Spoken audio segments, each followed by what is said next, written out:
So there is the video making rounds right here. It says it's by Pastor Enenche, and he says it says Pastor Enenche's advice on men's salary contributions divides Nigerians. And right here is the video I'll play for you. I'll give you my take, and you tell me what you think as well. Listen, your wife is on 1 million naira a month, and you are on 100,000 a month. No challenge. Maybe you couldn't get a good job, or things have not picked up yet. Don't expect her to use her 1 million to take care of you and the house. She knows you are on 100,000. Out of that 100,000, you can split it in two. Say, madam, take this 50, or take this 60. I'm coming. When things get better, you will feel it. You see, that woman will love you. And can I give you a prophecy? That 60,000 is more valuable to her than her 1 million. 1 million is her money. 60,000 husband gave me.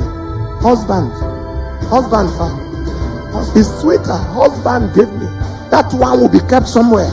Spent frugally. Listen. Yeah, I think I really understand this point. Even though, like a lot of people seem to be taking it the other way, especially men, for example. Yeah, he says, Sir Dixon says that he should go and sit down. Nigerian pastors are part of the causes of marital instability. You can be on the pulpit and lack family values. What he just said is arrant nonsense. See what he's teaching his members. The family should adjust to 100k when there is extra 1 million. I still understand this point. Of course. And then he says right here that instead of holding the women accountable and teaching them responsibility and family values, he is validating bad behavior. Even in poverty, asking the man to buy commitment. What exactly is a 1 million for? Those women will go home and become the witches their pastors turn them into. There is no wiring anywhere. Everybody knows what they are doing. Sometimes they learn the behavior from damaged people. Regardless of age and career, Nigerian men are damaged.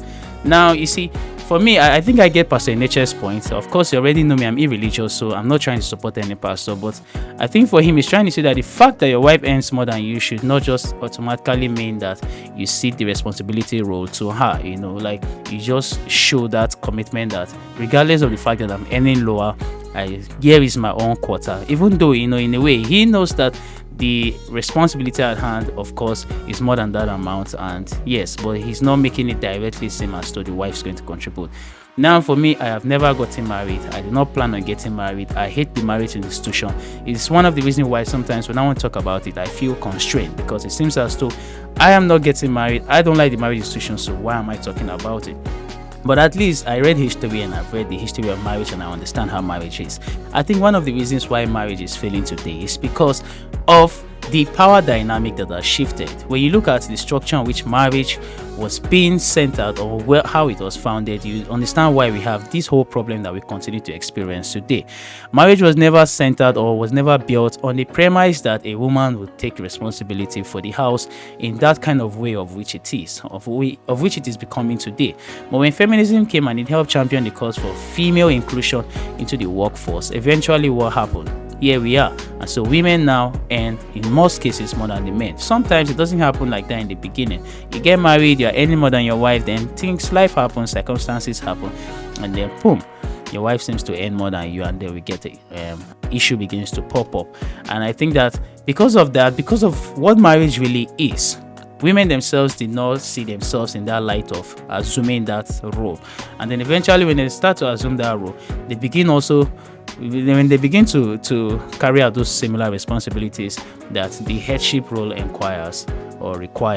Eventually it also affects the dynamic of power and authority in the relationship, and it causes more problem, which I think is where Sir Dixon is making reference to, that eventually issues begin to pop up. But for me, I am just saying it as though what marriage has come to become now, because it has evolved now. It has moved from the sole traditional level where men are the sole providers to where now we are having a shift where women also, their earnings are also being brought to the table, and it's like more of a partnership, unlike where it was back then where it was more of lordship.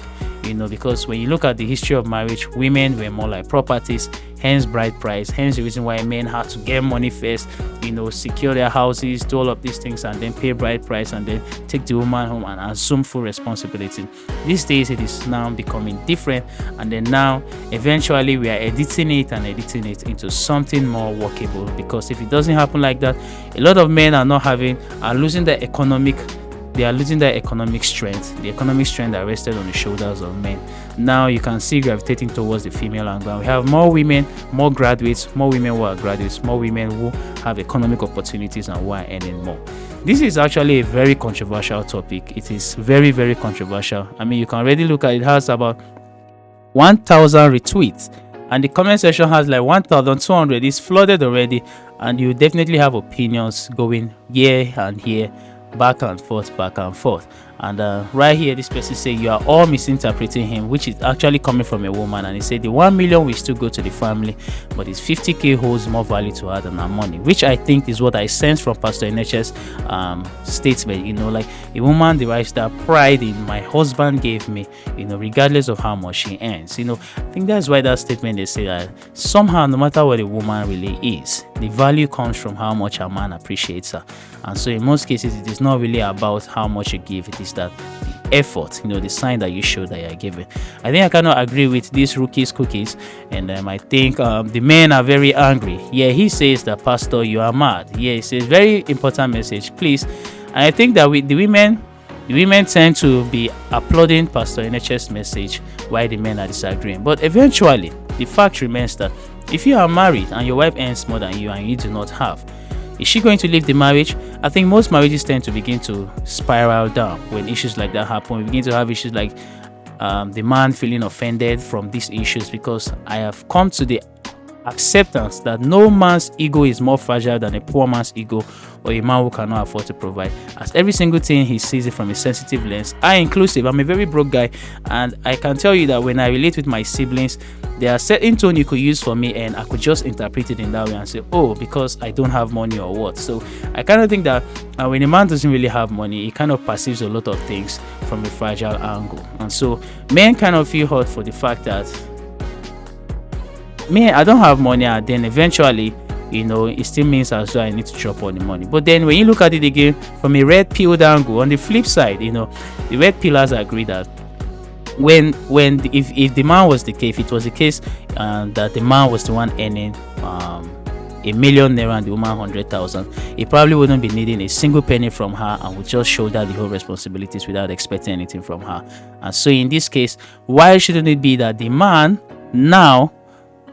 Why is it that the man shouldn't actually save the whole 100k while the woman uses the 1 million naira to fund the family crisis and then keep it going on? And then while he saves the 100,000, perhaps use it to push something, and eventually, since it's a family affair. I just feel like at the end of it, it all boils down to each family for themselves. And Sir Dixon also pointed that one out, where he said, I would like to read that his comment again to see, where he said that each to his own, like every family at the end of it, they have to find out how they work out their own. And he's saying right here, I think he said the family should just adjust to the 1k, blah blah blah. All right, this is not where he said. Okay, yeah, you see, everybody knows what they are doing. Sometimes they learn the behavior from damaged people. All right, that is not what I wanted to say. But what I'm saying is this, and what I wanted to say is that eventually, no matter how things turn out to be, each family needs to find a plan that actually works for them, not based on Pastor Enenche's prescribed principle or any other principle you may have had anywhere. You just need to look at your family and do what works for you as a family. If at the end of the day the wife decides that she's going to take care of the responsibility with that 1 million naira, I think that's okay. And the man at the end of the day takes the 100,000 and uses it for something else or saves it towards something else eventually. At the end of the day, it's about the family. However, I think Sir Dixon's problem is that women often take their pastors' words hook, line, sinker. And they turn out now to listen to these pastors. And guess what happens? If they were working a particular dynamic that was favorable to them and they were moving, selling well, the wife now, perhaps from this message, begins to feel as though what happens? My husband is supposed to be giving me a particular portion from it. And then in that case, the man begins to wonder that, of course, I don't have to. Eventually, the money is still going to come to the family, and this is how we work it out.